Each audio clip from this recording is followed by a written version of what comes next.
शेतकरी मित्रांनो नमस्कार. मित्रांनो, जर तुम्ही अजूनही आपल्या लाडक्या चॅनलला सबस्क्राइब केलं नसेल, तर आत्ताच सबस्क्राइब करा आणि बेल आयकॉन नक्की दाबा. कारण शेतीविषयक सर्वात जलद आणि खरी बातमी तुम्हाला इथेच पाहायला मिळते. नमो शेतकरी योजना. अखेर आनंदाची बातमी. हप्ता उद्याच येणार? राज्यातील लाखो शेतकरी बांधव ज्या क्षणाची चातकासारखी वाट पाहत होते, ती प्रतीक्षा आता संपली आहे. नमो शेतकरी महासन्मान निधी योजनेच्या 8व्या हप्त्याबाबत आतापर्यंतची सर्वात मोठी अपडेट समोर आली आहे. काय आहे नवीन अपडेट? नोव्हेंबरपासून लांबणीवर पडलेला हा हप्ता आता प्रत्यक्ष वितरणाच्या मार्गावर आहे. 25 मार्च 2026 रोजी राज्य अर्थसंकल्पीय अधिवेशनाचा शेवटचा दिवस आहे. याच पार्श्वभूमीवर कृषी विभागाने हप्ता वितरित करण्याची पूर्ण तयारी केली असून आजच कृषी मंत्री दत्तात्रेय भरणे यांच्या उपस्थितीत एक महत्त्वाची बैठक पार पडली आहे. कोणाला मिळणार लाभ? निधी मंजूर.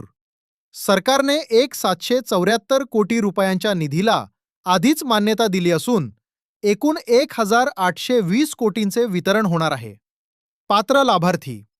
पीएम किसानच्या 21व्या हप्त्यानुसार जे 90,34,000 शेतकरी पात्र ठरले आहेत, त्यांच्याच खात्यात हा नमो शेतकरीचा हप्ता जमा होणार आहे.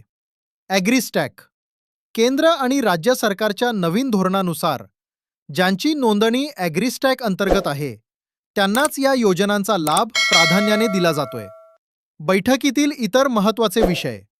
आजच्या बैठकीत केवळ नमो शेतकरीच नाही, तर पीक विमा आणि गोपीनाथ मुंडे सानुग्रह अनुदान योजनेचे प्रलंबित प्रश्न तातडीने सोडवण्याचे आदेशही कृषी मंत्र्यांनी दिले आहेत. उद्या अधिवेशनाचा शेवटचा दिवस असल्याने शेतकऱ्यांच्या पदरात हे दान पडण्याची 99% शक्यता वर्तवण्यात येत आहे.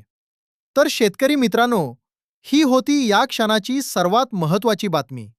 उद्या हप्ता जमा झाला की नाही याची अपडेट आम्ही तुमच्यापर्यंत सर्वात आधी पोहोचवू. त्यामुळे अपडेट राहण्यासाठी आपल्या मराठी न्यूज चॅनलला नक्कीच सबस्क्राइब करा आणि हा व्हिडिओ इतर शेतकरी बांधवांना शेअर करायला विसरू नका. धन्यवाद. जय शिवराय.